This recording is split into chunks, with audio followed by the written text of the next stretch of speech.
नमः हरि ओम पूर्णमद पूर्णमिदं पूर्णात् पूर्णमुदच्यते पूर्णस्य पूर्णमादाय पूर्णमेवावशिष्यते ओम शांति शांति शांति. This is an introduction to Advaita Vedanta through English alphabets A to Z, 26 letters, divided into 8 groups. The expansion of these letters in each group convey the basic teachings of Advaita Vedanta Siddhanta principle. So let us see how we explain the alphabets. Now, this is divided 8 groups. For example, A, B, C, D is one group, E, F, G, H is another group, I is one single, J, K, L, M is fourth group, N, O, P, Q is fifth group, R, S, T, U sixth group, V, W seventh group, X, Y, Z eighth group. So there are 8 groups, but you have to leave out the verbs and conjunctions like are and to, etc. Only expansion of the main letters. Now let us see group 1, A, B, C, D, 4 letters. So when you expand them, it reads out to all beings are conscious definitely. Can anybody deny this? Nobody can deny. To explain further, all beings experience existence of consciousness flowing through their body. Because of the consciousness flowing through the body, all beings experience their existence. There is no doubt in this. Only human beings express everything through speech. Animals and birds can't, but all are conscious beings. So all beings are conscious definitely or doubtlessly. Now let us see what is the equivalent of Krishna's teaching in Bhagavad Gita. In chapter 10, Shloka 22, he says, Bhutanam asmi chetana. Chetana means consciousness. So all beings, I am the chetana, consciousness. So now you have gone close to Krishna. Now the second group, E, F, G, H.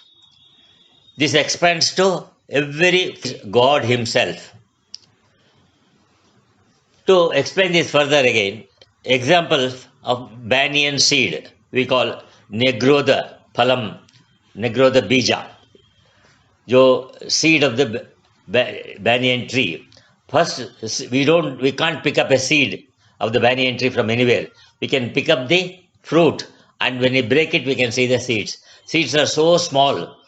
We see several fruits of the tree, and each fruit has several seeds, and each seed contains the form of the whole banyan tree. Similarly, Ishvara or God or Creator is the seed of this universal tree. Samsara Vrishka Bija. Every being is free of all universal tree of all conscious beings. Every being is a seed. Now, therefore, EFGH is like every seed is same as the seed which manifests as the tree. So, if the creator or God or the supreme being is called as supreme consciousness, human beings are called as super conscious beings, and animals are called as conscious beings.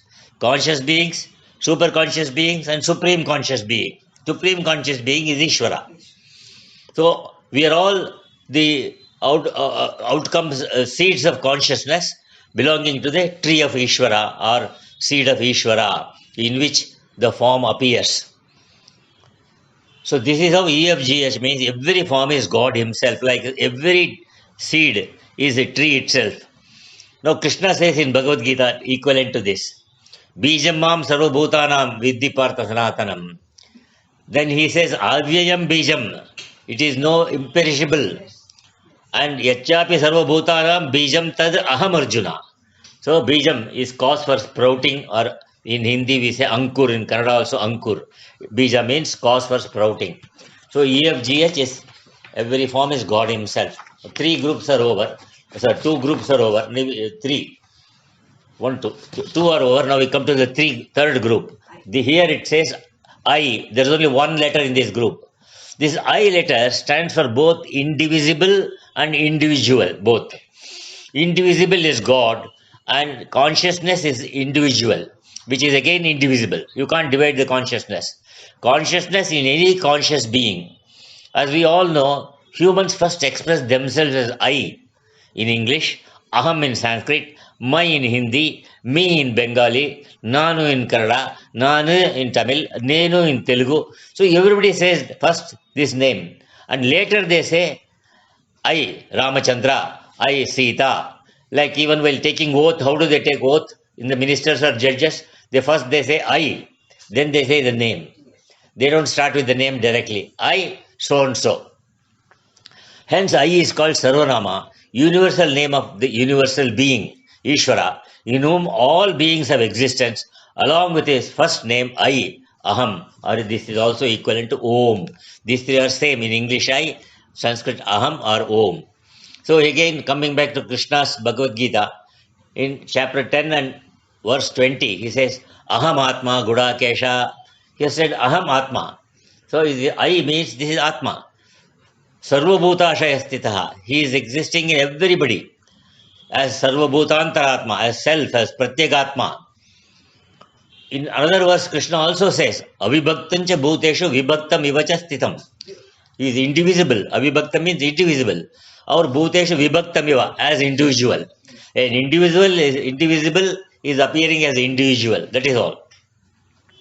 Now this is group 3I. Now group 4 group. JKLM.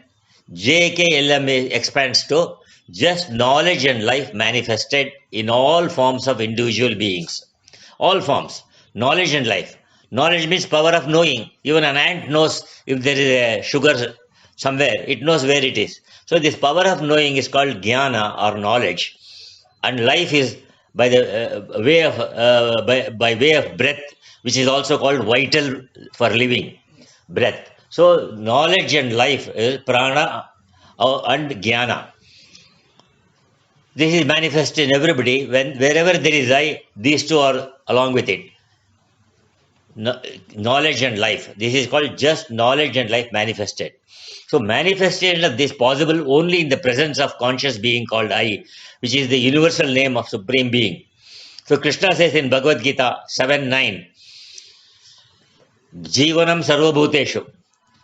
So this is the proof of what JKLM says. Now we come to group 5, NOPQ. No one poses the question. What is the question? Who am I? No one poses the question. But everybody says, what am I? Everyone knows I am a human being. Because Manushyaham, they say. They hold on to the form. But nobody asks the question, who am I? All of us are happy with knowing what am I. That is body, mind and intellect complex.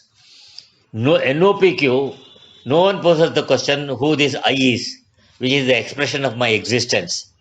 I is the expression of my existence, and who this I? So Krishna says in Bhagavad Gita, Manushyanam sahasreshu kaschidetati siddhaye. That means no one poses the question to know who I am.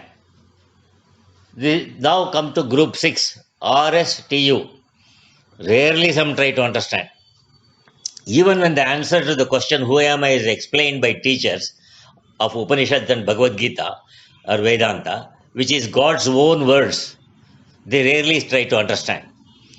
Here Krishna says in Bhagavad Gita, same 7.3, second line, Yatatamavi siddhanam kaschinmam veti tattvataha. That is what he means by telling rarely some try to understand. Tattvataha veti. Some, one in many. Here Krishna means one has to put continuous effort through Shravana, Manana, Nididhyasana until realizing the nature of I. It doesn't mean others will not know. Only those who put in this effort through these three sadhanas, Shravana, Manana, Nididhyasana, will ultimately understand the nature of I. So group 6 is over. Now we come to group 7. Group 7 is VW. 2 letters. Why RSTU? Why rarely some try to understand? Because of VW. What is VW? It is vicious circle of waking. Vicious means strongly addicted to the understanding of waking state to be real. This happens because our physical body appears only in the waking state. and we become one with the physical body. So we take that waking state is real and our oneness with it. This makes the waking status the status of reality. This is because no one poses the question, because no inquiry, no way. This is how it is. Krishna again says in Bhagavad Gita, Purusha Prakritisto hi, mane sharir. That means Prakriti means sharir, this made up of the elements. Prakritistaha means he is established in the Prakriti, means in Sharira as I. So Purusha Prakritisto hi bhunke Prakrijan Gunan. So this is how he refuses to understand anything because he is attached to the waking state and the physical body. Shankaracharya Bhashya says, Prakritim Atmatvena Gataha. He has gone as Prakritim as myself, Sthula Sharir. So this is called VW. Now we come to the last group, 8. XYZ. Any XYZ, Tom, Dick and Harry, irrespective of gender, caste, creed or race, namely any human being who poses the question, who am I, will ultimately get to know the answer through God's grace, who will provide necessary opportunity for it. Here again Krishna says in Bhagavad 6th chapter 30th shloka, Yomam pashyati sarvatra sarvancha mayi pashyati. Every being in Ishvara and in Ishvara and Ishvara in every being, both. Every being in Ishvara and Ishvara in every being. Any XYZ who sees Ishvara this way or who sees that I in every being will understand who I am. So all this is the intuition. It is not a effort put up by using the brain. It is just an intuition which has come up with the expansions. Thank you very much for listening. Om Purnamada Purnamidam Purnat Purnamudachyate Purnasya Purnamadaya Purnamevavashishyate. Om Shanti Shanti.